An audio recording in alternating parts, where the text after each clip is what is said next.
Thank you for coming to this event, the title of which is Judging the Judges After Transition, the Kenyan Experience. My name is Sujit Choudhry, and I teach here at NYU at the law school, and I also direct the Center for Constitutional Transitions, which is sponsoring this talk and panel discussion. And so let me begin by introducing my fellow panelists. To my left is Justice Albie Sachs, who I think likely needs no introduction in this particular audience, but I will introduce him nonetheless. Justice Sachs was a famous South African advocate for human rights, whose human rights activism began at age 17 in South Africa. When, as a second-year law student at the University of Cape Town, he took part in a Defiance of Unjust Laws campaign.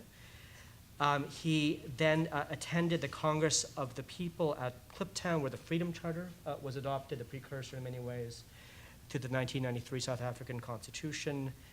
He began practice at the Cape Bar at age 21, and the bulk of his work was in the area of social justice, in defending people charged with under racist statutes and repressive security laws. Many of them faced a death sentence. He himself was subject to repression. He was raided by the security police. He was banned in a way that restricted his movement, and he was placed in solitary confinement without trial for 2 prolonged spells of detention. In 1966, he went into exile. He worked for many years teaching law in England. And then he went to Mozambique, where he was a professor and legal researcher. And in 1988, he was the victim of an attempted assassination by South African security agents by a bomb placed in his car. And in that attack, he lost his arm and sight in an eye. During the 1980s, Justice Sachs worked very closely with Oliver Tambo, the leader of the ANC in exile, and he helped draft the organization's code of conduct as well as its statutes. After recovering from the bomb, he devoted himself full-time to preparations for a new democratic constitution for South Africa. In 1990, he returned home, and he became a member of the Constitutional Committee and the National Executive of the African National Congress, and took an active part in the negotiations that led to the adoption of the 1993 Constitution. He was appointed by President Nelson Mandela to serve on the newly established Constitutional Court in 1994. And he served with distinction on that court for many years, wrote many landmark judgments.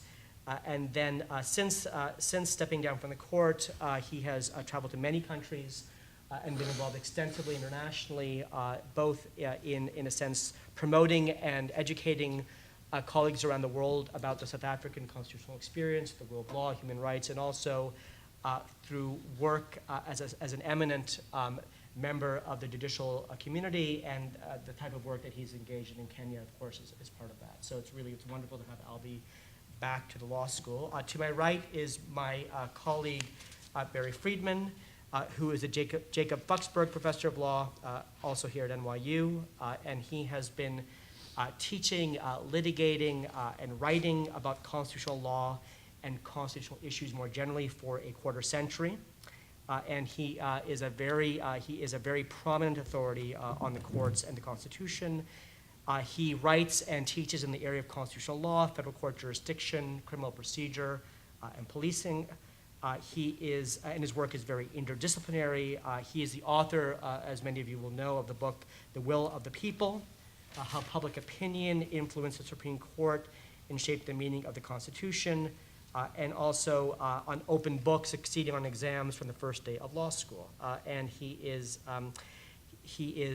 a member or a faculty affiliate of the Center for Constitutional Transitions, and he'll be commenting on Albie's talk when Albie gives his remarks. So just one last kind of piece of introductory information, which is that, so Albie's talk today about the Kenyan experience, in a way is sort of a soft launch for a large international research project that we are participating in at NYU on what to do with judges after transitions.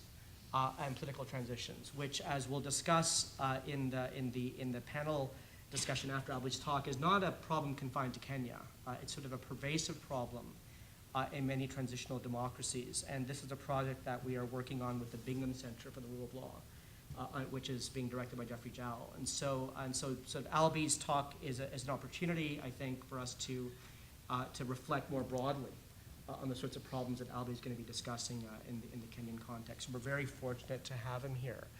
And so let me turn it over to Albie. We'll speak for about 30 minutes, and then we'll have a panel discussion and open it up to the floor for Q&A and broader discussion. So Albie. Good afternoon. Good afternoon. Good afternoon. Hi there. Late in 2010, in a very large hall in Nairobi, the chair of the Electoral Commission got up to announce the results of a very hotly contested presidential campaign, part of general elections in Kenya. And he stood up and he said, I'm not giving you exact figures, but it was something like this. Nairobi, Kibaki, 544,399. Odinga, 495,232. Somebody stood up and said, those weren't the figures that I sent in. The officer went on, Nyeri, Kisumu, and one by one other people jumped up and said, those weren't the figures that we sent in.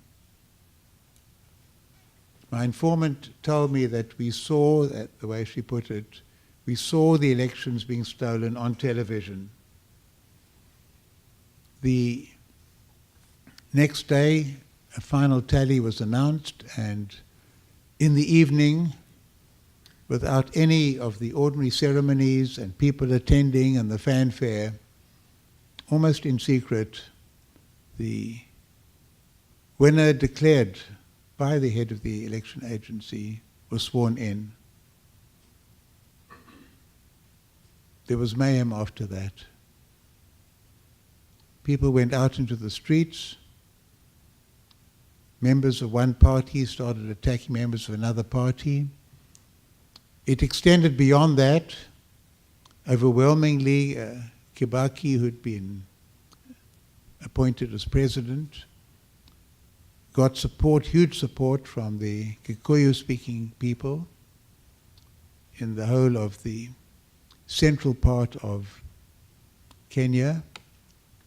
And his opponent, Odinga, got huge support from the Western Province, Luo-speaking people. But the attacks weren't so much on members of the from the homelands, as it were, from the heartlands of the Kikuyu speakers and the Luo speakers. It was in the areas where they'd been the most living together, where people were the most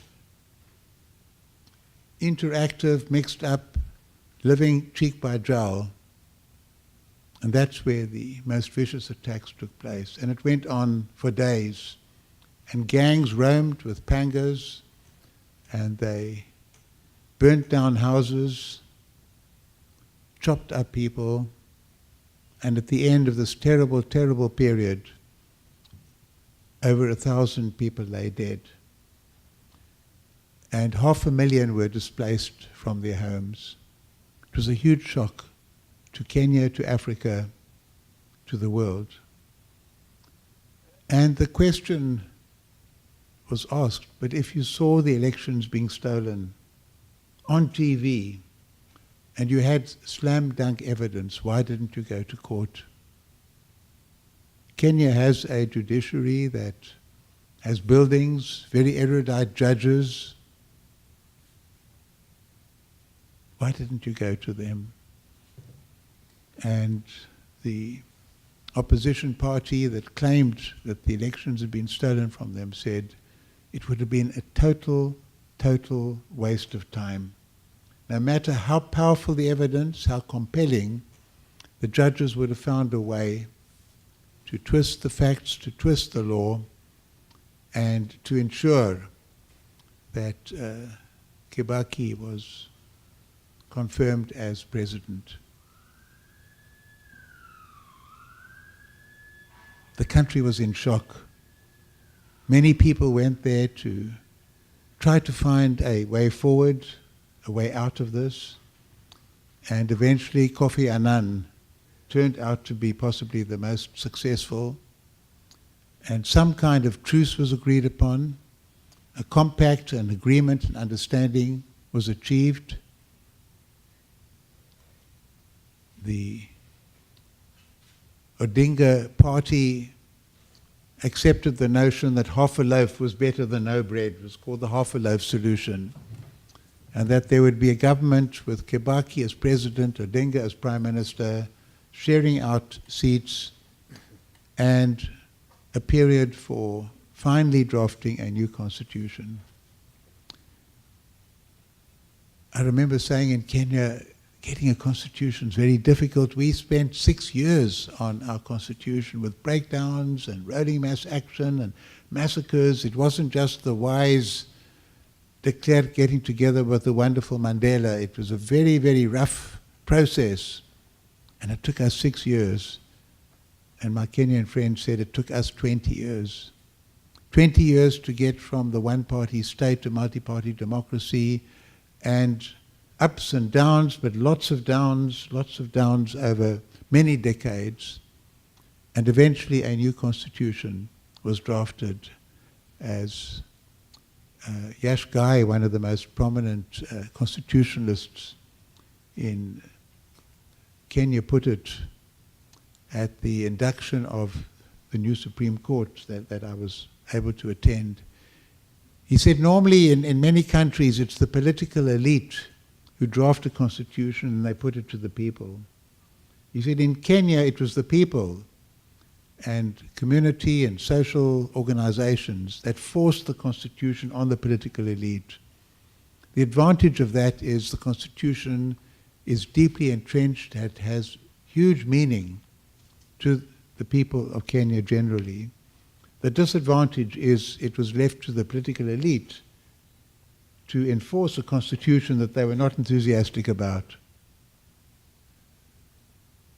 And one of the clauses in the transitional arrangements in the constitution was to the effect that one of the first acts of the new properly elected parliament would be to establish a body that would interview every single judge and magistrate in office at the time the Constitution came into force to see if he or she was suitable to remain in office, with a sub-clause saying that the processes followed and the decisions made by that body shall not be questioned in any court.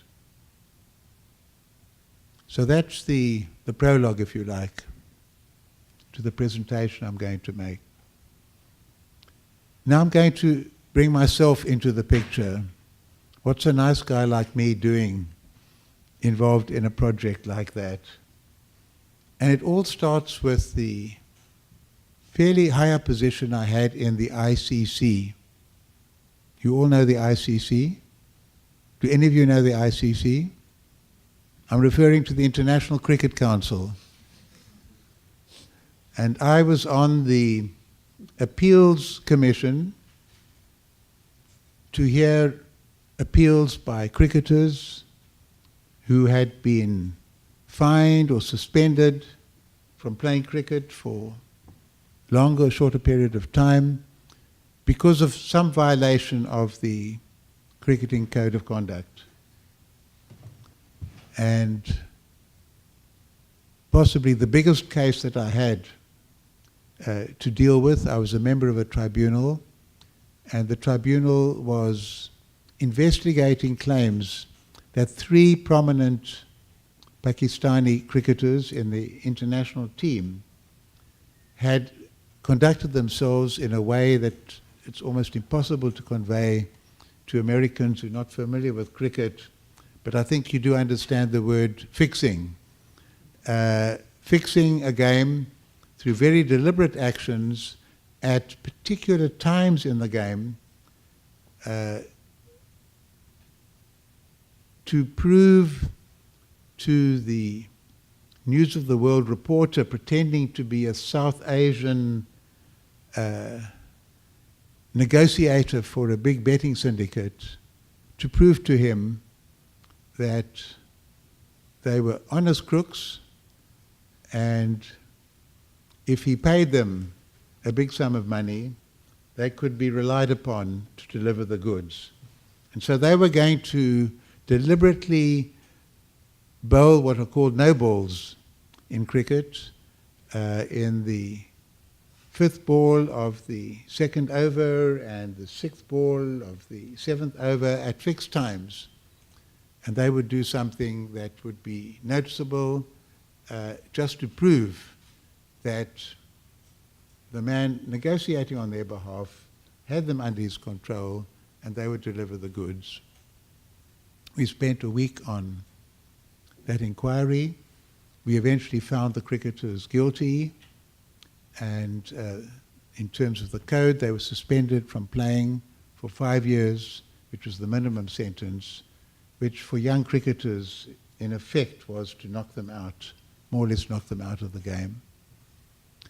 And the team of the tribunal, apart from myself, it was chaired by Michael Beloff, QC, always Michael Beloff, QC, from London, and Advocate Sharad Rao from Kenya. We became quite friendly. And one day Sharad gets in touch with me and he said, Albi, he is now the chair of the Kenya Judges and Magistrates Vetting Board. And the team of the board includes 3 Kenyan lawyers, 3 Kenyan non-lawyers, and 3 foreign judges. In fact, judges, they say, of some distinction from Commonwealth countries who are going to participate as full members of the board. A friend of mine, Lord Stephen Sedley, a wonderful judge from the Court of Appeal in England, retired, had agreed. He'd helped with the drafting of the regulations, but he waited and waited and waited and waited to get confirmation.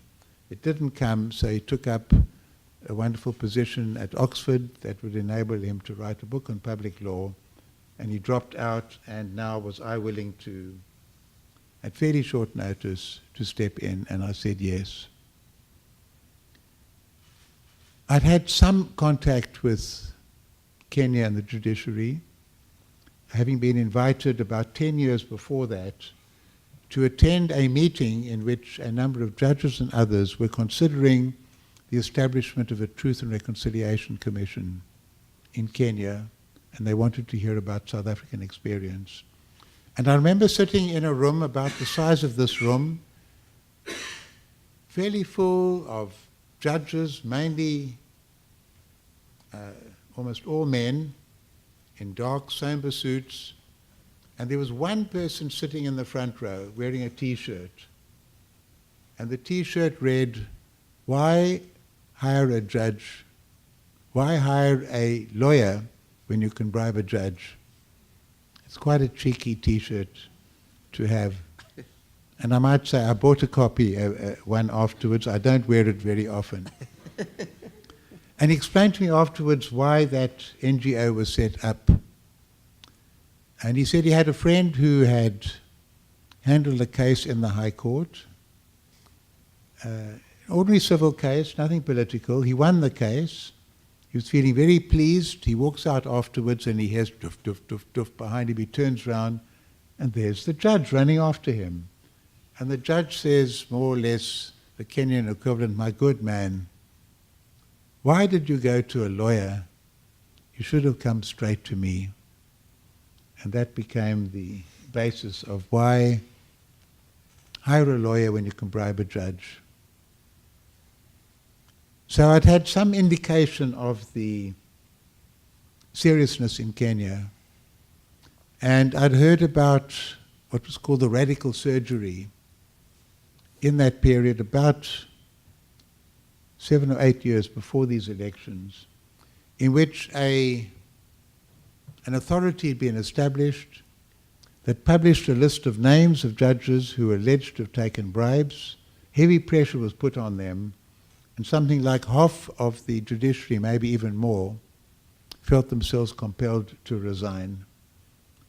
But the big complaint was they'd been forced to resign in circumstances where their own rights hadn't been respected at all. No charge, no opportunity to challenge. They just read their names in a list, and it was more or less indicated if you leave quietly, you can keep your pensions. If you don't, disaster might befall you. And just a few of them went to court, the cases dragged on for a long time, and they got their positions back. So that was the background. I arrive in Nairobi, there's considerable excitement, some very negative press article about me, which somebody said was a presage of what was going to come, about this strange person, Albie Sachs, who doesn't celebrate birthdays and is very eccentric, and authored the same-sex marriages case in South Africa, and he's the one who's been called in to vet our judges. So it's already part of the atmosphere that's being established.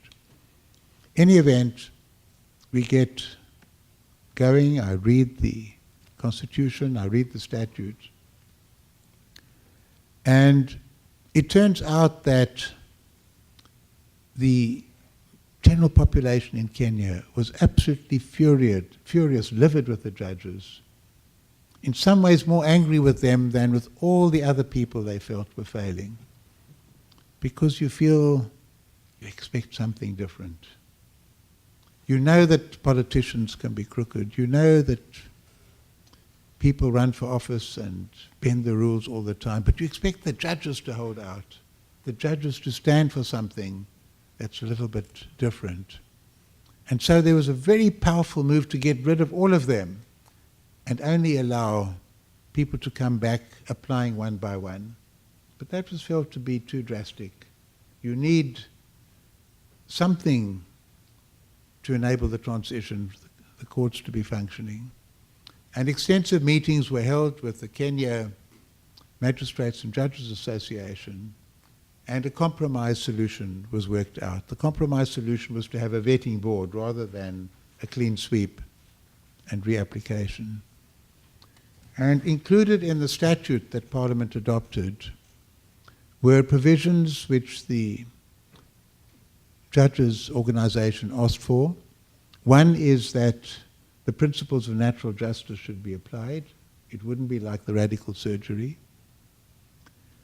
Another was that hearings should be confidential unless the judge concerned asked for a public hearing.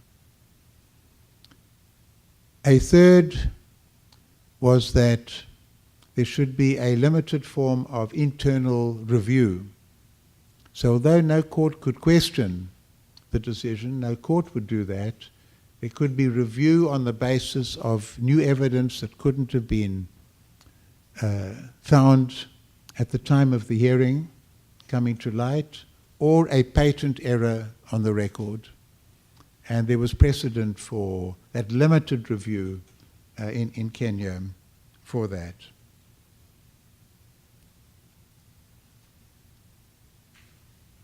How to start? We had a structure, we had a statute. The criteria was spelt out in the statute, but we had to decide whether the person was suitable to remain in office. And sometimes the word unsuitable was used. But that's not very, very precise. We were told what factors we ought to look at. And it would be the work record.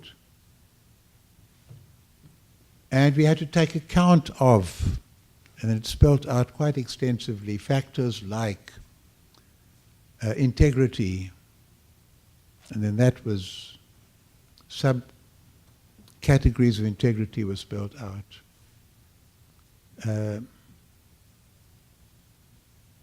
Lack or impartiality. And it's very odd. In Kenya, for some reason, people use the word impartial to say you were doing something wrong. And the accusation would be in a complaint that the judge was impartial. Impartial sounds like not, we're so used to impartial, not impartial, but impartial sounded like you're doing something wrong. Temperament, capacity to apply good sense in a practical way, and even service for the community was included in the factors that we were asked to look at, but very broadly spelled out.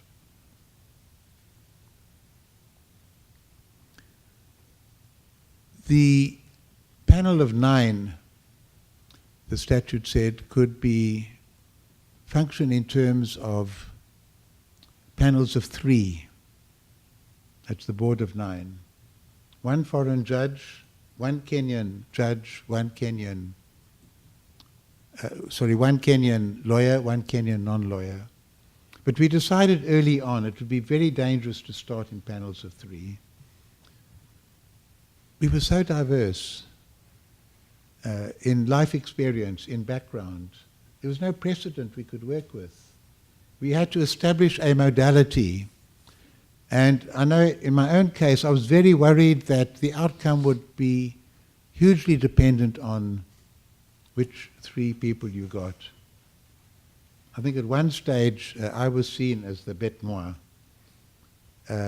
So pity on the poor judge who drew Albie Sachs, and not Georgina Wood, maybe, Chief Justice of Ghana, or Fred Chomba, very experienced judicial officer from Zambia, or vice versa. We didn't know how to conduct interviews. We knew we would have Hansards recording the proceedings. We knew that we would have complaints received from the public.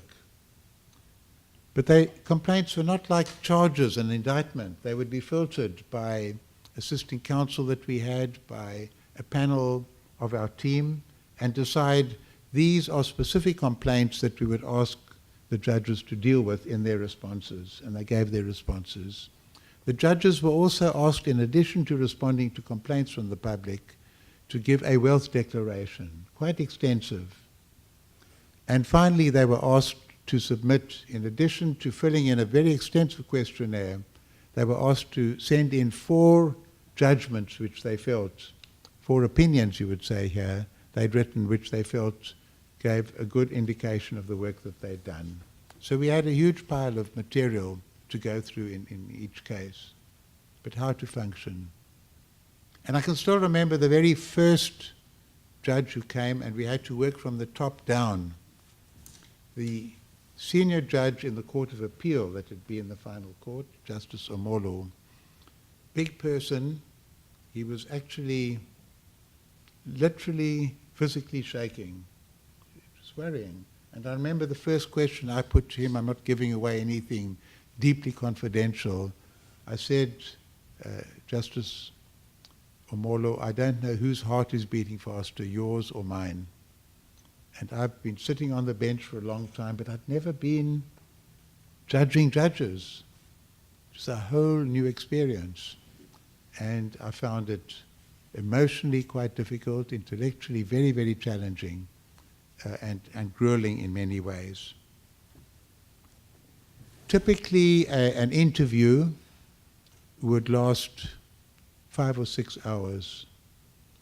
Some went on for several days. The judge could have counsel, and almost invariably had counsel, the right to question any of the witnesses, to call witnesses, and to make a statement at the end of the proceedings.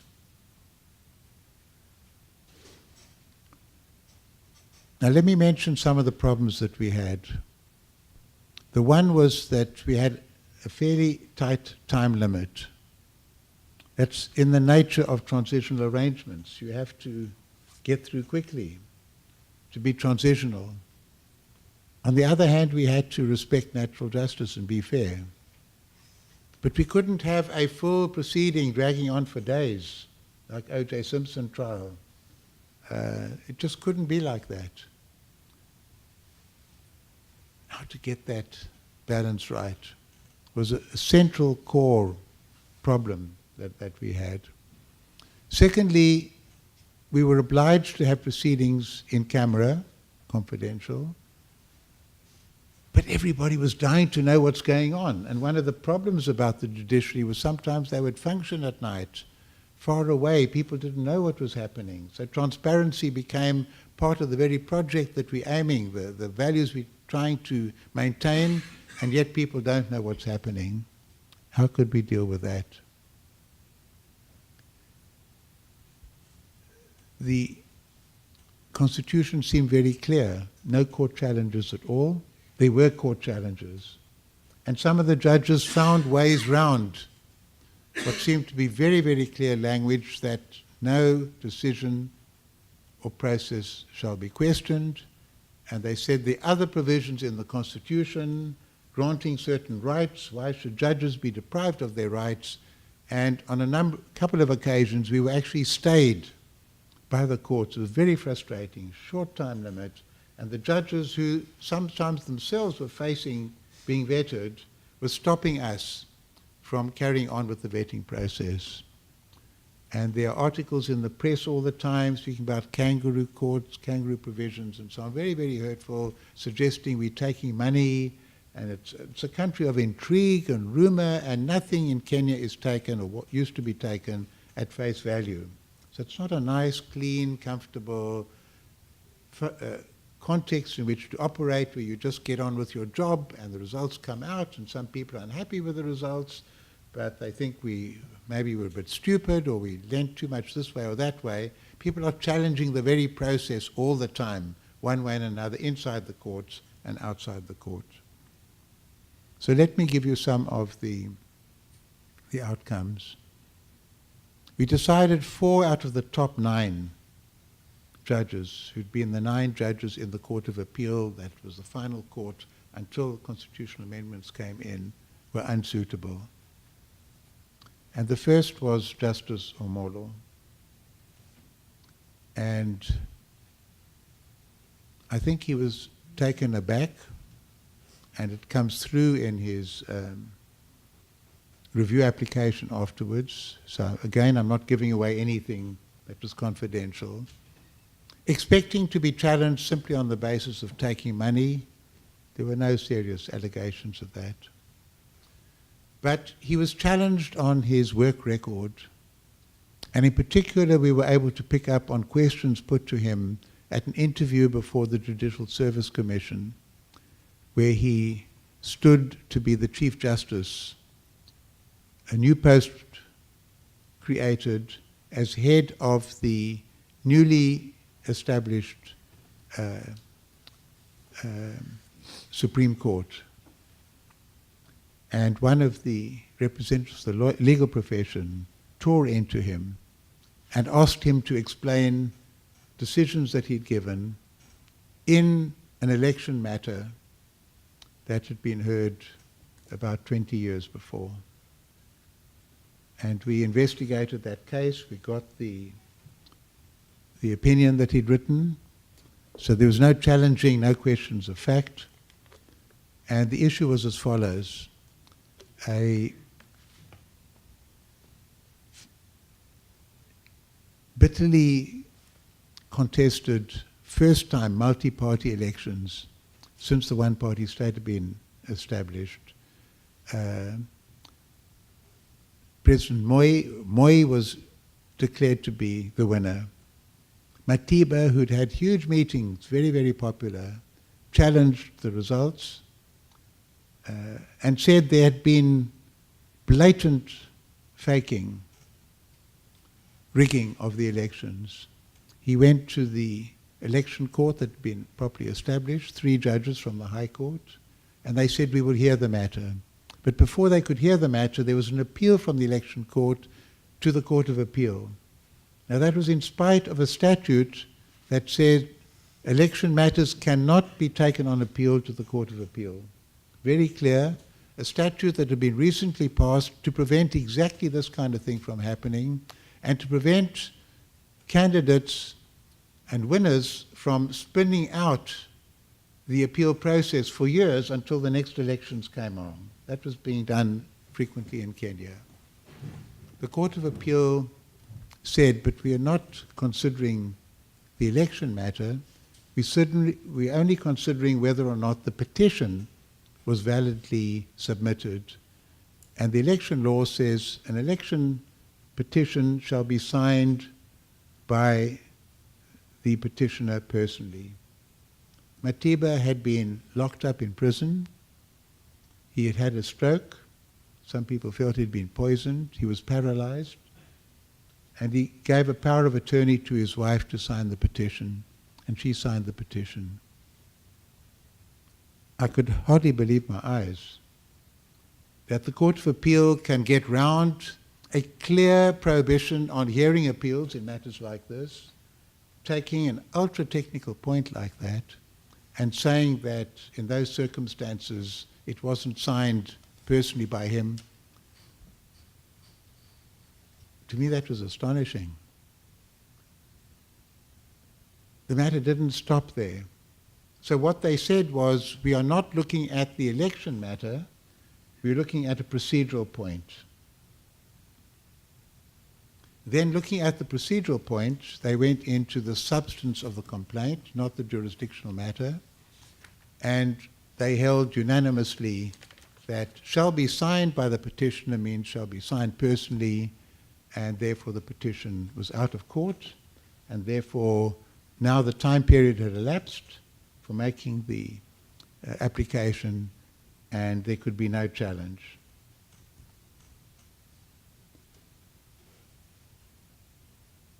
I could hardly believe that. But that was the decision of 3 judges in the Court of Appeal. Justice Amolo then was a fairly young judge, new judge. If he just signed on, I don't know what we might have said, but he chose to write a concurring judgment. And in the concurring judgment, he speaks about President Moi as being a fine person, saying that how can you make these startling allegations where you need proof beyond reasonable doubt, and saying Matiba struck him as being an attention seeker. This is kind of shocking. And he quotes counsel as saying,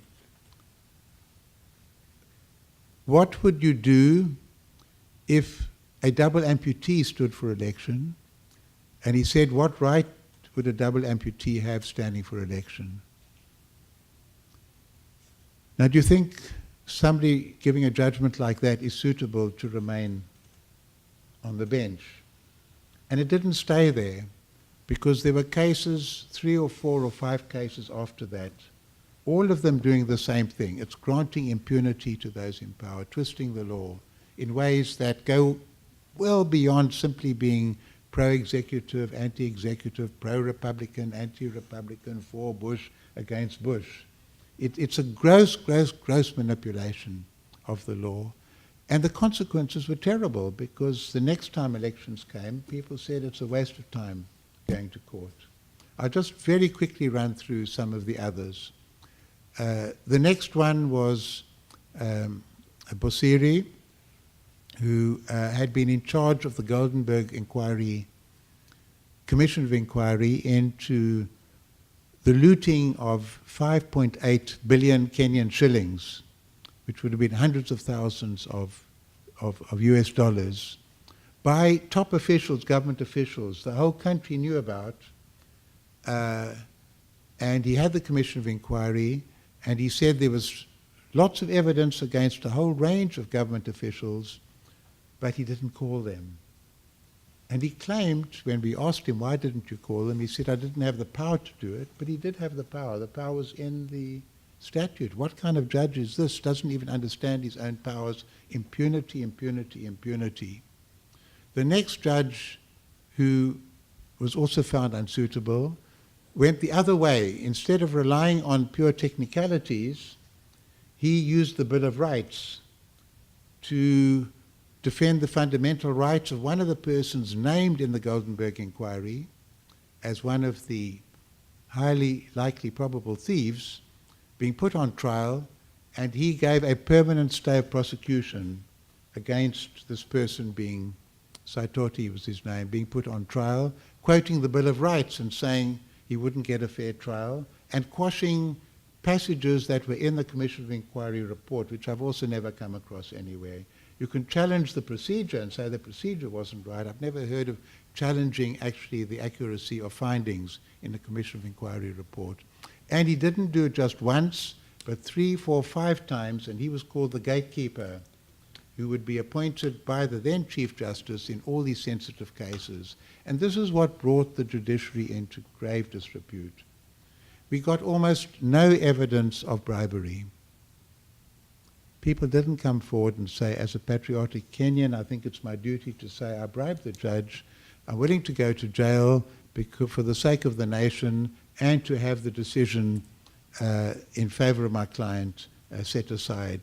So we only had, and maybe in discussion I can mention some details about that. And in the end, we found that of 4 of the top 9 were unsuitable. We announced it in public.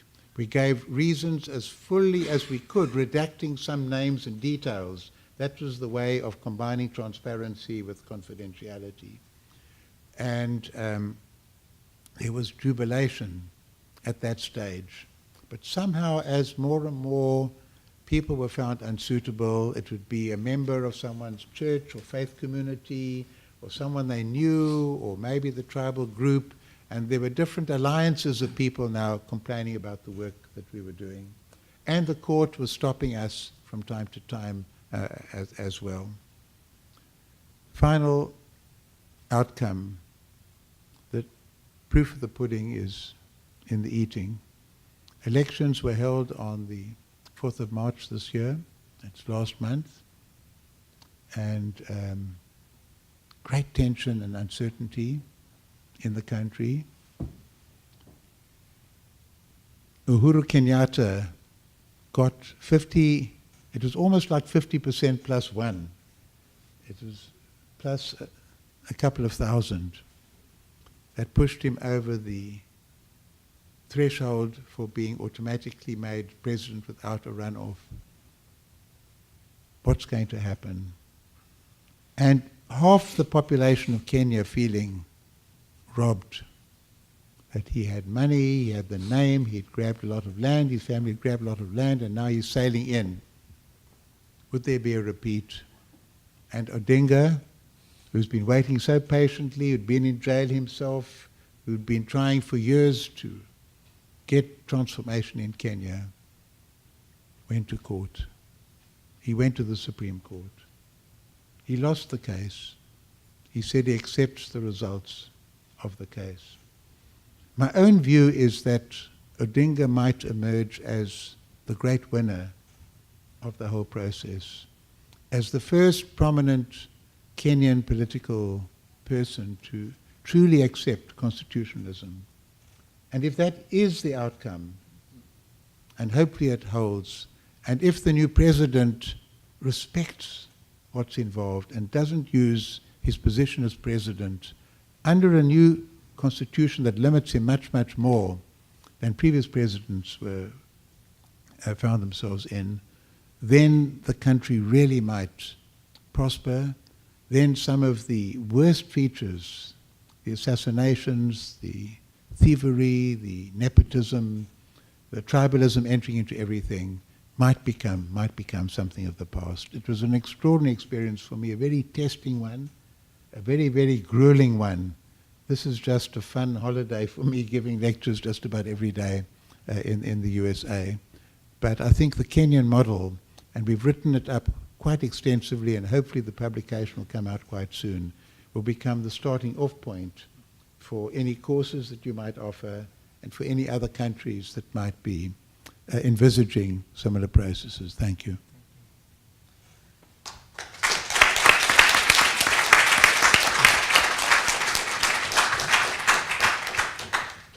So let's begin a bit of discussion with Barry Friedman. Thank you, Sujit. So it was great to listen to that, and I have several things to say, but I have to confess I say them with a terrific amount of humility. I know generally what anyone knows from the news and the media about Kenya. After getting this assignment from Sujit, did a lot of reading, and so I think I've learned a terrific amount, and I'm glad to have done it. When you read about a situation like in Kenya, you're just sort of overwhelmed with the difficulty of digging out of a hole and making a system work, and how impossible that seems, and also how little, from a distance, one can say intelligent on the subject. I think what I want to do is offer some thoughts that go to the broader project that Sujit's announcing, or working, the center's working on, about this idea of vetting judges and what you do in transitional systems when you've got a judiciary that is untrusted or was corrupt or just beholden to the old regime. And I'll take just a few minutes, and in the middle of it I'm going to focus particularly on the vetting, because I have to confess, of all the reading I did, all of which was very interesting, nothing was more interesting than reading the judgments from the board. I mean, it was just fascinating to read these discussions about the sort of looking over the careers of these judges. But I think there are a few preliminary things I want to say, and then I'm going to descend into less and less knowledge, and you should trust less what I say until I emerge perhaps on the other end. And I do have some questions for Albie along the way. So the one thing that Albie doesn't say, but when you pick up the literature about Kenya and about the judiciary in Kenya that really strikes me, struck me, is the danger that one has of holding the judiciary accountable for everything that's going wrong in a country. And it brought back memories to me about sort of the transformation in Eastern Europe and the American Bar Association's Sealy project, where American judges would march over to Eastern Europe and explain how to run a democracy and what an independent judiciary should be like. And I, even knowing much less then than I know now, I sort of held my head and think, you can't really believe this, that you're just going to take a system and transpose it on another culture with its own past. And I did read, in a lot of the reading that I did, I had this flavor of sort of, you know, expecting that and it's just interesting to listen to Albie and to listen to him talk about the loss of faith among the Kenyan people in the judiciary and expecting more, because on the one hand, I'm heartened by that, and on the other hand, one can expect far too much of the judges, who are, after all, only human and often operating in authoritarian regimes, and regimes that are corrupt, and regimes in which they're beholden to the executive branch. And, you know, most of my life has been spent studying the history of the American judiciary, and I know we all have this sort of image in our heads about that judiciary, and perhaps it's a perfectionist image, but we've often expected too much of our own judiciary, where judges didn't fear for their own skin or for their livelihood or for some of the very basic things in life, and still acted in ways that were completely beholden to the regime and lacked the courage that people expect out of judges. So I think you can only expect so much out of the judges and hold them accountable for so much of what goes on in a regime. Nonetheless, I think it is certainly not too much to ask that the judges not be corrupt participants. I mean, they don't have to be judges, but if they want to be judges, then I think it's fair to have an expectation that they will judge I'm tempted to say impartially, but I guess I've learned a lesson that that's not the right thing to say on this subject. But then I also found from the Kenyan reading that there's this horrible tension that, you know, whatever endeavor the center pursues has to be confronted, which is that as you read the story of what happens in Kenya, and you get to the point where there was the radical surgery that Albie talked about, and you think, you know, so that there's widespread distrust of the judiciary. There's a widespread sense that the judiciary is corrupt and can't be trusted. And so, you know, along comes a group of people who do what might be thought to be the right thing, which is to just oust the corrupt judiciary, and yet that sets off its own uproar because people are concerned about judicial independence. So you sort of can't have it either way. I mean, you have corrupt judges, you need to get rid of them, but that will threaten judicial independence for the future. And so how do you navigate that course? And that's what brings us to the remarkable story that Albie tells. So I want to just say a word about the judgments, because they are, I mean, if you were to read anything, I would just recommend that you pick up some of these judgments and read them, because they're remarkable. And I can only picture the room with the beating hearts and this idea of judges being held to account. And the question is, how do you hold them to account? And you know, here's just some texture of what struck me from reading those reports. So as I read them, very few of the judges were found to be corrupt in any way. And in fact, the vetting board was very careful to say that it hadn't found corruption. But I didn't know what that meant. I mean, I felt like there was a code going on that I wasn't understanding, because I didn't understand how I could square up the story that I'd read about the Kenyan judiciary with this sense that none of the judges were found to be corrupt. And in fact, this huge respect that was accorded even the judges that were found to be unsuitable in terms of the sense that they delivered long service to the country, that their knowledge should be respected, that some role should be found for them, maybe being let down easily. But still, I wondered how much of what I was reading on the face of the decisions was what was going on, or was simply the best way to explain it. I was also struck by how few incidents there were regarding any judge. These judges had served for a long time. There were widespread complaints about the Kenyan judiciary. I eventually came to put two and two together and understand that these were judges who had survived the radical surgery, so that partly explained, or at least that's my understanding, the nature of the charges against them and what wasn't there. But the decisions about any individual judge turned on very few incidents, and often, complaints about things that happened a long time ago, about particular litigations, about something they'd done in their role as an advocate. And it made me feel like, and again, I'm just deeply curious, that there was this attempt to pick sort of paradigm instances that would shed some light on whether somebody had the most fundamental characteristics that would permit them to go forward as a judge of some integrity, and to just focus on those as a lesson about those judges without trying to pick over an entire record. The most fascinating thing for me, and I just heard Albie do it, and I'm too much the common lawyer and think that there's two sides to everything, was the extent to which the board or the panel, but it was most of the ones, I actually read a lot of them, so it was sometimes three, I don't know whether to call you three judge panels, but three individual panels, or the entire body en banc, but would actually, pick over judgments, opinions, written opinions, and decide whether they were right or not, or whether they were so wrong that you couldn't trust somebody's fundamentals as a judge, which is, almost inconceivable to me, since I spend my entire day doing that about, the justices of the Supreme Court all the time. But it would never occur to somebody to say, well, Friedman says this is completely way out from Mars, so you're not suitable for the job, though I might think that. And so I found that quite extraordinary as a task, and wondered what that was like to do. And so, I'd love to hear almost more about the judgments themselves. There's one last thing I want to say, because this is a caution, I guess, I feel whenever I learn about the situation in a transitional country, which is the danger of going too far and having to adjust. And so I'm not sure I understand the judicial selection system entirely in Kenya now, but I do understand that it went from a system in which the judges were chosen by a body that was extremely beholden to the executive. And there was no faith that the people that were being chosen would be anything other than judges beholden to the judiciary.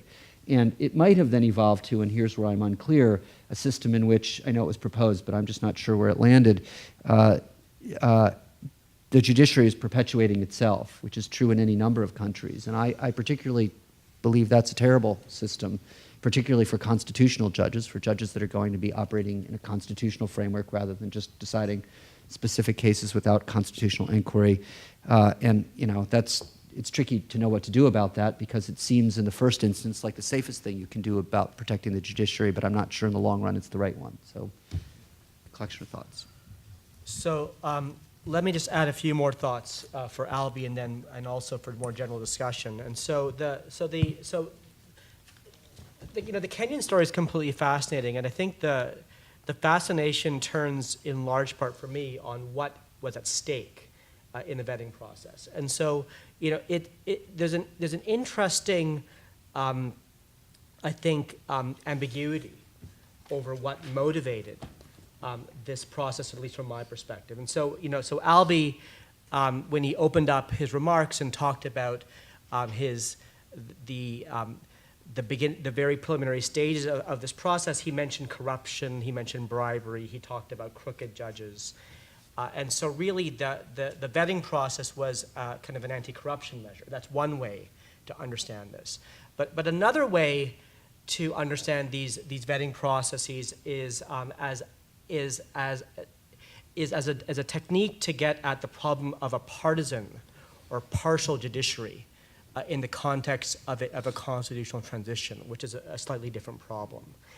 And so the problem, and these two problems might coexist in many real life situations, and they might reinforce each other, right? And so the partisan leanings of a judiciary might be underpinned by corruption. It might be that what gives the governing party or the executive leverage over judges is their corrupt character. But they aren't necessarily the same thing, right? They aren't necessarily the same thing. And the reason why I think it's important to try to push those two apart, even if in fact they are tightly interrelated in any particular case, is that it helps to reframe what's at stake in the Kenyan story, and how we might, with what other cases we might group it and how we might understand it, right? And so you recall that the vetting process that Albie participated in arose in the context of this very disputed election between Kibaki and Odinga, and where one of the issues of cleavage or partisan cleavage was the idea or the claim that the judiciary could not be trusted because it was allied with the governing regime. And so an element to the political roadmap and constitutional transition that came out of that moment was a process to vet the judiciary. And so the argument then had to be that not just that the judiciary was corrupt, but also that it was somehow allied in a way with one side in this political struggle and couldn't be trusted to kind of impartially and fairly adjudicate future cases with a political character to them. And so if that's the way to understand what was at stake in the Kenyan context, then the Kenyan situation isn't really all that unique, right?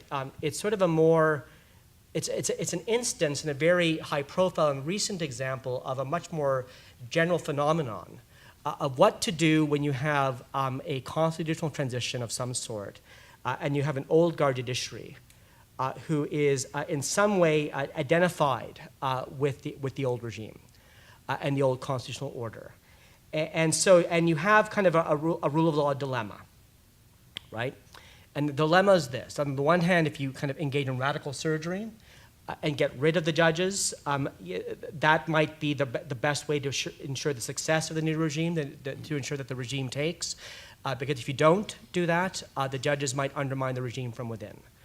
But on the other hand, by engaging in that type of radical surgery, one might send the message that what matters more than the law and institutions, which by themselves are meant to be impartial and above and beyond the any one individual, instead of sending that message, one might send the exact opposite message, that what matters are the particular occupants of judicial office. And so one might undermine the rule of law and constitutionalism in the course of trying to build it. And so if you frame the dilemma that way, Kenya is the latest example of a series of countries that have grappled with this type of rule of law dilemma. So after the Second World War, in West Germany and Italy, the question of what to do with old guard judiciaries, or in France, in Vichy France was an issue. In the course of the third wave of democratization in Greece, in Spain, in Argentina, and Chile, this question of what to do with old guard judiciaries in the context of democratic transition arose. In Central and Eastern Europe, as has been mentioned by Barry and others, and also more recently in Sub-Saharan Africa and South Africa. At some level, this was a point that was debated. Kenya, Nigeria, in South Asia, and Nepal, and the Maldives.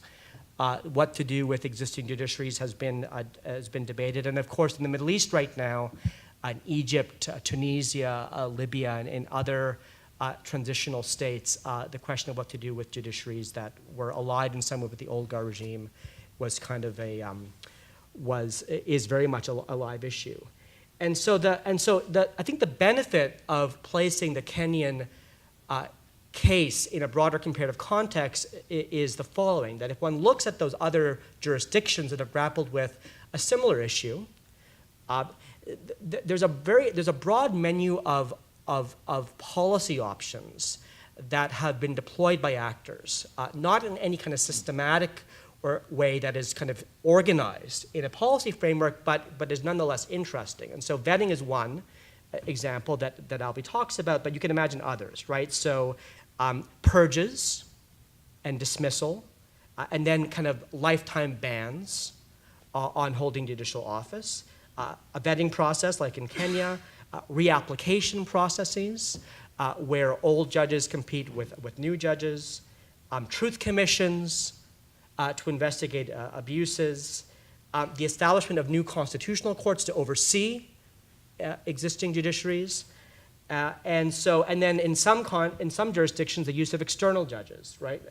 So international judges like in Bosnia and elsewhere, and as actually was provided for in Kenya, although I'm not sure in the end whether an external judge was appointed to the Supreme Court. And so the question that I have for Albie is kind of a counterfactual, which is that given that vetting is not the only mechanism available to address this type of horrible rule of law dilemma, based on your experience in working the gears of this system, was vetting the right approach? Would any one of a number of these other options, which have been used in other jurisdictions, perhaps have been, attractive alternatives? And in particular, I'm looking to you as a member of the first South African Constitutional Court, where the decision was taken to create the super court that would oversee the whole judiciary. Would that perhaps have been an alternative mechanism available in Kenya? Would that might have worked better, and so forth? So that's kind of those are my comments and questions arising out of Albie's talk. So Albie, maybe you want to begin, and then we'll open it up to Q&A, and we'll take it from there. Yes, if I can answer that last one straight away, answer is no. Yeah. Clearly no. Yeah. And I suppose what was so dramatic for me was discovering impunity. We had racism, authoritarianism in South Africa, and the courts were heavily implicated in that. But we didn't have that network of impunity. It's like in Argentine, the horrible buzzword was desaparecidos, disappearances. In Kenya, the plague was impunity.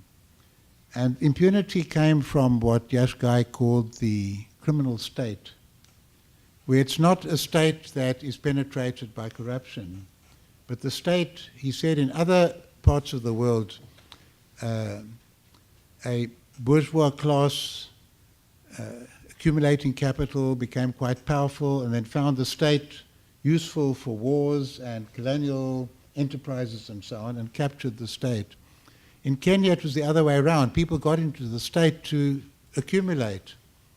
They didn't have much money. They got into the state, and the state became a rogue state in that sense. Not rogue in the international sense, but internally.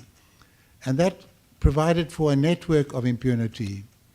And the judges were part and parcel of that caste who were participating directly or indirectly. So it wasn't simply being pro-Republican or leaning this way or pro-executive. It was profound, and it produced a total cynicism in the society. And the whole constitutional project wouldn't work if people felt that there wasn't somebody there that would be ensuring that all these hard-won freedoms in the new constitution would be upheld. It was like jubilation, and the effect of the four who were held to be not suitable, it was the first time powerful figures had been toppled. It had never happened since Kenyatta, since independence. And that signaled a new Kenya. At the same time, a completely new Supreme Court was established, a new Judicial Service Commission. Before, the President would choose somebody and send their name for formal ratification to the Judicial Service Commission. Everybody knew that. Now they had real inquiries, and the President had to accept, and in the case of the Supreme Court, Parliament had to choose. The big battle was over who would be the Chief Justice, and William Atunga was chosen, and there were two big arguments against him. One was that he had a little earring, and that featured very, very powerfully. How can you have a Chief Justice with a little stud in his ear? And the other was he'd never been a judge. The strongest argument in his favor was that he'd never been a judge. He'd been a law professor, he'd been imprisoned, he'd been part of what they call the Second Liberation. So he was appointed Chief Justice. A strong new Supreme Court was established. The Judicial Service Commission became truly independent. That's choosing judges properly. And they managed to get 2.5 times the budget they'd got before. And so our vetting process was just part and parcel, and I think this is a very important aspect of transitional justice. It's not on its own. You're not going to get, simply by having a vetting process, clearing out what are called the bad eggs. It's got to be part of a much wider process of transformation and change. And also the text of the Constitution, expressly stating, I've never seen a Constitution that says the judges shall not give undue weight to procedural technicalities. It's in the Constitution because of the Omollos and so on. The people are very proud of the fact that this is our Constitution. The vetting board is seen as an expression of the sovereignty of the people, not some agency set up by the new regime to deal with the opponents in the past. The revolution, in a way, was created through the Constitution. It wasn't, there was a revolution and a constitution came afterwards to deal with the past. So I think one has to really get into that culture of impunity to understand the true nature of the process. The word corruption was used specifically for money changing hands. It wasn't just money, it was like a club, or a cartel of senior public officials all defending each other. And I'm used to being for the defense. And, you know, here's a colleague, 35 years, been laboring all this time, doing a lot of good work. That's why we had this little soft landing sort of at the end. Don't write them off. That's a South African experience. Don't destroy people, whatever they might have done. Try and find a place and a space for them, even if they can't continue doing what they were doing before. But I felt so indignant when I read judges doing this kind of a thing. And it's not simply being conservative. You know, all Americans that I discuss this with immediately start mentioning names on your Supreme Court and say none of them would survive. It's not that kind of debate and argument at all. It's a completely different one. So, questions? Yep, in the back, please. Could you go back to the questions of the judiciary self-perpetuating itself? So the issue of judicial self-perpetuation. You Yeah, mentioned. this might be my fault, Albie. I wasn't understanding how the Judicial Selection Commission is operating now. Who's picking the judges? No, it was a combined thing, and mainly the last point that Sujit made, and things that I'm getting from people here. Whereas in many other countries, when I was in Indonesia some years back, a group that was a meeting set up by the World Bank, I was astonished at the stories I heard about the judges. To become a judge, you had to pay a huge bribe. And the only way you could repay over a period of time was to be bribed yourself. And I was told there was one of the good judges in one of the big areas, you know, was still paying off. And the counsel in the Supreme Court, who had the biggest practice, he didn't say, I went to Oxford or NYU or whatever. He said, I've got the telephone numbers of every judge on the court. So the cynicism was so deep there that it was just hopeless to think of the courts as a remedy. And the theme we used was restoring public confidence in the judiciary. That was the criterion, against the background of the carnage after the previous elections. And it wasn't your usual impeachment, misconduct by an individual judge. It was the kind of conduct that really destroyed the credibility of the judiciary generally, that was endemic, entrenched and flagrant.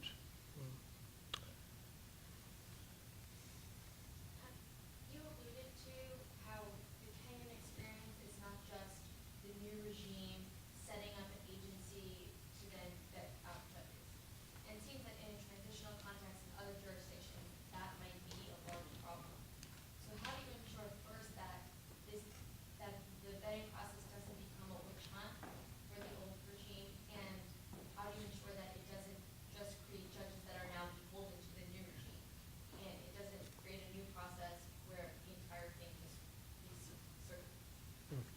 I think the criteria we built in were quite important. We actually used the phrase when we started off, we don't want a witch hunt and we don't want a whitewash. But there's a lot of space in between those two. I think the 3 foreign judges were absolutely vital. And I know we played a very big role, some of which comes out, but often you don't know. And I would even have a greater proportion, if that's possible. We don't have an axe to grind, and we're not implicated in the internal politics. Of course, we have to be chosen quite carefully ourselves. I think that would be a counterweight. In our case, again, I would say the new government in general was not enthusiastic about the board. So we weren't getting terrific cooperation from very important figures because they were still protecting to quite a large extent. So it really wasn't a case of the new regime finding the mechanisms to penalize the old. But when one thinks of an example now in Egypt, I don't know anything about the specifics. I have met some of their top judges there. But they were appointed under Mubarak. They are not just passing little decisions that are inconvenient, but they're striking down the very constitution-making process in spades. I don't know if there's a basis for doing it or not. But if you don't trust them, because they are who they are, because they've just sided all the time with the old regime, then people are going to go out into the streets. And there's going to be disrespect, for their decisions. And that creates new institutional crises. What do you do when there's a dilemma? You can evade the dilemma and say it's just too damn difficult, or you grasp the dilemma. And I think the only thing is to grasp it and to be upfront and to deal with the problems that Sujit has mentioned. They are very, very real problems, to get as much public involvement and discussion, to get the profession involved in that debate. Philip.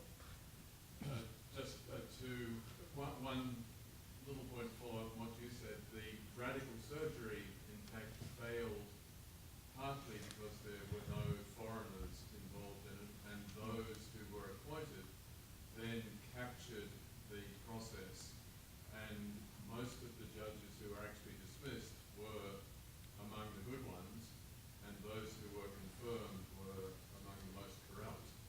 But I just wanted to go back and pick up one point that it relates to Sujit's comment in a sense about the relationship between political power and corruption as the motivating factor.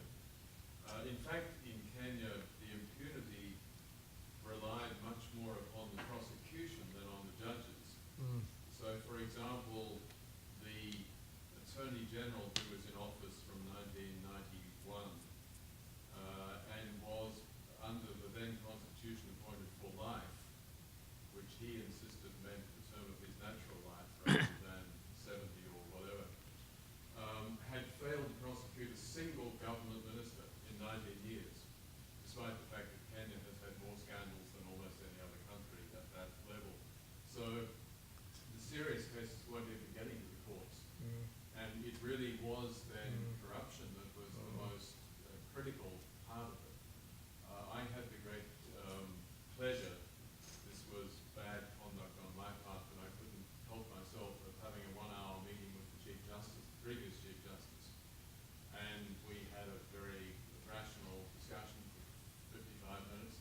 And then at the end I said, so you've told me that you don't think there are any serious problems with corruption. I just want to say how delighted I am to hear that, because 95% of the other people I've spoken to in Kenya say that the judiciary is comprehensively corrupt. So it's very good that you, Chief Justice, can give me this assurance. But the question that I want to ask is how one can deal with the ongoing corruption, which is always going to be a very big problem in Kenya. Whether the vetting commission, for example, should have been able to offer some sort of forgiveness or impunity to those who actually came forward. And how you can do that in the future, because those who have the evidence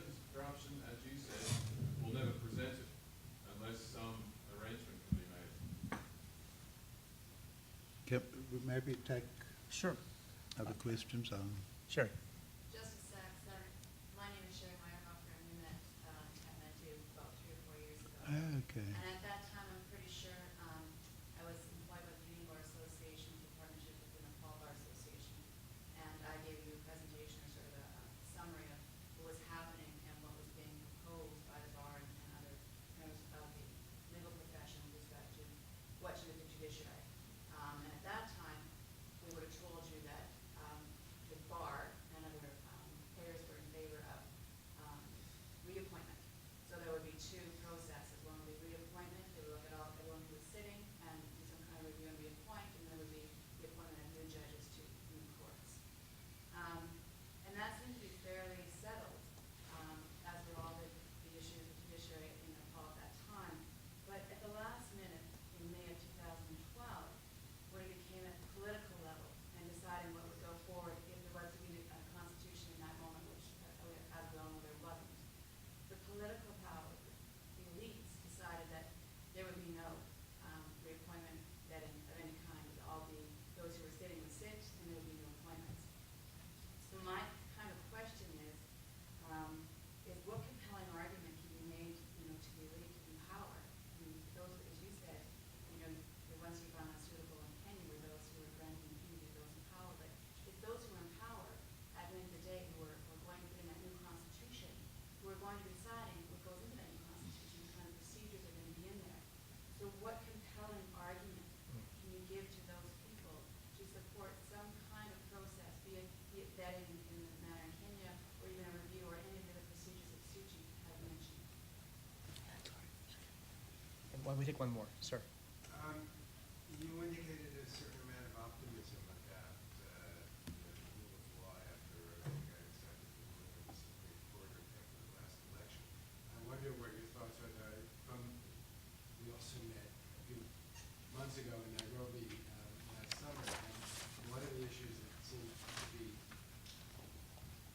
in the new constitution, enormous promise of access to justice, which is fundamental to the rule of law, right to counsel, and yet no counsel is being, as far as I understood, no counsel is even being appointed in death penalty cases, let alone in civil cases.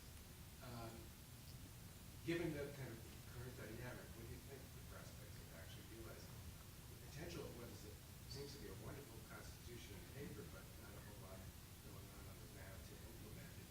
We're going to actually now see something, get traction and changes take place. Well, 2 things have come through very strongly to me on this occasion. One is the importance of getting our literature out, because it's a very rich text. And so I would say in Nepal, just read the whole thing to get the story and the problems that we had and the decisions that we took. And we should have got it out before, but sometimes funny things happen in Kenya. And you're working through the night and working over weekends, and we got 2 specialists in. One was the son of Ngugi, the writer, who was actually working on the text, and somebody else had been one of the drafters of the Constitution. They did terrific work. And then the whole thing stalls. And then there's the elections and the new president. They want to present it to the new president, and I don't know. So I think anybody who's really interested, and we worked very, very hard on producing a report that's not just a report to our president, a report for the world, realizing this is a unique process, very fascinating, interesting material, and it's got to be made more widely available. I'm not sure what the other thing was that stood out. But I can mention in reply to the last question, I saw a dramatic change in Kenya in the judiciary in the year that I was there. It's visible, it's tangible. And it started with the appointment of William Matunga as Chief Justice. Important symbolically, but he's smart, he's been around the block a few times. He's actually a brilliant legal thinker. He's not a charismatic speaker. He's a good speaker, he writes very, very well. and that was important. The other people appointed were important, and some of them were old guard. But what distinguished them, this one in particular, was that he was very reflective on the role that he played before. And he acknowledged that there had been serious defects. And he didn't feel he was doing it out of opportunism. You don't want opportunists who are now belly crawling because it's a new authority and so on. He was really deeply reflective, even on his own position. And he'd also passed judgments along the way that showed already there was an evolution in his approach. And I understand he's playing a very important role on the new Constitutional Court because he is experienced.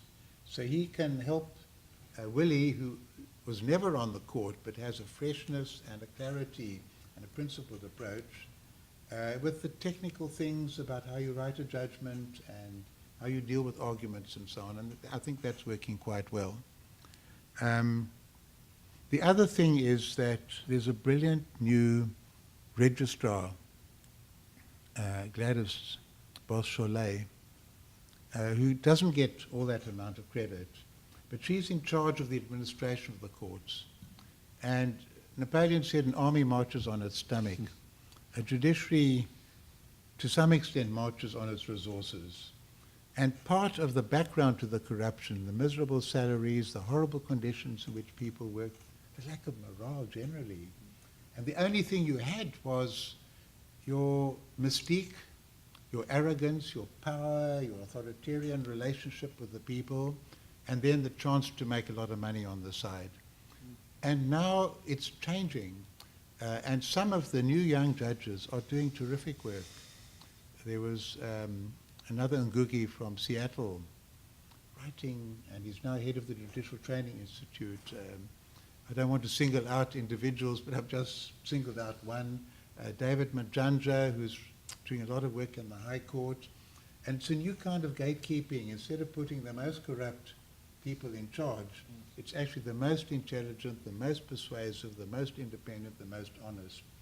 And couple that with the fact that you've now got toilets, and you can now, simple little thing, you can get a loan on good rates as a judge, as something that makes you feel that you are appreciated. And the magistrates are now being better paid, and the conditions are getting better, and they're getting rid of the rats that are chewing up their old things. They're getting computers, they're getting law clerks, they're getting typists to type up the old judgments. There's a totally new energy in the judiciary. And if the judiciary can function well, then it gives hope that the Constitution will be applied. And when I expressed that confidence, it wasn't based simply on they've given the judgment. It's based on the growth and the strength of the judiciary, and it's the public response. Willie has come in for such a broadside from his old pals, his supporters, his gang, if you like. They feel he's betrayed the struggle, he's allowed Uhuru to be elected, and so on. And it's very tough and very painful. Very, very painful. I'm sure it is for him. He's just got to keep his chin up and understand that goes with the territory if you want to be independent. And other people must learn. He's upheld Uhuru, maybe not his natural person that he would support. It's almost like a Chief Justice who was appointed by Democrats upholding the appointment of Bush, who would be ideologically completely on the other side, very unpopular with his circle of friends and so on, but because the Constitution actually requires that. And that might be the beginning of something quite significant. In terms of the promise that the Constitution holds, they've appointed a new special group of judges to deal with land questions and the environment. Not very well trained. We pointed that out in our inquiries. But the theme of working for the marginalized, for the despised and rejected, runs right through the Constitution. And some discussions I'd been having with judges there on a very informal basis was to emphasize the rule of law as an emancipatory notion. The rule of law is normally projected as protecting foreign investment and coupled with good governance. And that leads to economic growth, which leads to benefits for everybody. I'm not against that, that's fine. And if it serves that purpose, fine. But that narrows the notion of the rule of law to really the rule of lawyers, speaking a coded language amongst themselves, and it leaves out the people who most need the law. And it's those who are being evicted without any process at all. It's people who are beaten up in the home without any process at all. It's workers who can't get any remedy for abuse by the employers. A whole range of groupings in Kenyan society. It means the Somali community or other communities that have never been dominant communities now get a place in the sun. Although one of my friends pointed out there's too much sun there, so they now get a place in the shade. And the judiciary can play a very, very important role. Now, I know I'm an enthusiast as a relatively late convert to judicial authority based on South African experience, but I can see them doing something similar to what the Indian Supreme Court did in the 70s and 80s, when the other agencies of government were failing to fulfill the promise of the Constitution because of corruption and whatever it was. The judiciary picked up the ball, and the judiciary ran with it and gave a new level of inspiration and excitement in society, a quality of hope. And I do see the judiciary possibly playing that role. On the other hand, crashing down to reality, when Willie Matunga summoned judges before the last elections to say he'd received death threats, and when he wanted to leave the country to attend a conference, an official stopped him because he didn't have the permission of the president. That was the old way of doing things. He was very indignant, and he summoned his colleagues, and they listened, and the first hand that went up was, that's very interesting, but what about our motor cars? And I think what about our motor cars could be the death knell, not the overt corruption, but the technicism and the narrow vision of the role of the judiciary, that could be very damaging. Let me take last question. Katie. Yes, I'm wondering about how you evaluate judges who are arguing that, yes, I made decisions that were favorable to the regime or that were corrupt, but because I was afraid of retribution or afraid of physical violence. I'm thinking of Zimbabwe in particular. Yeah. At least one judge I know of was forced to flee the country after making a ruling that was too independent for Zimbabwe's case. How do you factor that into your thinking? Well, we didn't have that. If we did have that and we felt it was credible, then that wouldn't mean that they were not suitable to carry on, and that, you know, the public wouldn't have confidence if they stayed on. But they defended what they did. They said they were simply carrying out the law. And there was a total lack of insight. There were some others, particularly this Judge Nyamu, who could write quite brilliantly, very flowery language, using the Bill of Rights to stop search and seizure by the anti-corruption agencies, to permanent stays of prosecution and so on. And he didn't do it on his own, but the people working with him afterwards had given quite good judgments to show the independence. And they said, you know, looking back now, we're not proud of what we did. So it wasn't terror in that sense.